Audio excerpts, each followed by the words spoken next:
Magandang gabi mga kababayan, narito na ang updated na ulat tungkol sa lagay ng panahon. Huwag kalimutang i-like ang video na ito, i-share sa inyong mga kaibigan, mag-subscribe sa aming channel at pindutin ang notification bell para lagi kayong updated sa mga kaganapan sa panahon. I-follow din kami sa aming Facebook page. Ayon sa latest update ng PAGASA, ngayong gabi ng Tuesday, patuloy na minomonitor ang low pressure area, LPA, na nasa loob ng Philippine Area of Responsibility, PAR. As of 3 p.m., huling namataan ang nasabing LPA sa layong 445 kilometers west ng Dagupan City, Pangasinan. Ayon sa PAGASA, may mataas na posibilidad na ito ay maging isang ganap na bagyo sa loob ng susunod na 24 hours. Ayon sa PAGASA, makikita na ang sentro ng LPA ay nasa hangganan ng ating PAR. Ibig sabihin, may dalawang posibilidad.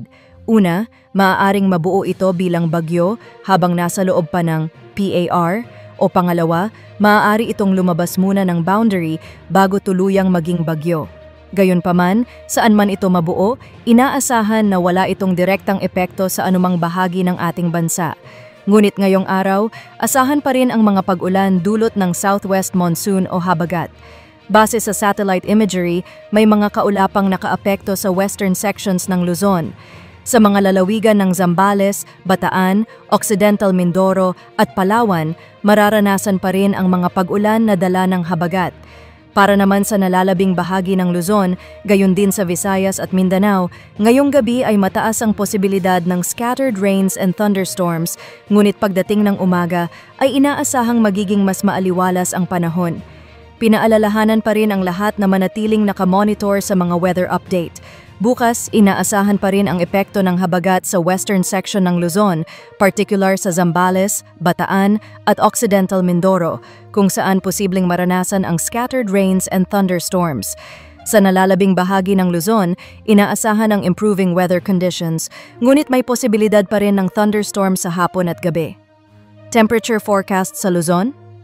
Baguio City, inaasahan ang bahagyang malamig na panahon na posibleng umabot sa maximum na 24 degrees Celsius, habang sa Tagaytay ay makakaranas ng katamtamang init na aabot sa 30 degrees Celsius, at sa Metro Manila naman ay inaasahan ang mainit-init na panahon na may maximum na temperatura na maaaring umabot sa 32 degrees Celsius. Lagay ng panahon sa Palawan, Visayas at Mindanao? Sa Palawan, dahil sa epekto ng southwest monsoon, maulan pa rin ang panahon. Sa Visayas at Mindanao, unti-unting bumubuti ang lagay ng panahon, lalo na sa western areas ng Visayas. Gayunpaman, may posibilidad pa rin ng mga isolated thunderstorms sa hapon o gabi. Paalala, mag-ingat sa mga posibleng malalakas na pag-ulan sa panahon ng matitinding thunderstorms. Manatiling nakaantabay sa mga abiso ng mga local weather authorities. Temperature forecast Palawan, Visayas, Mindanao.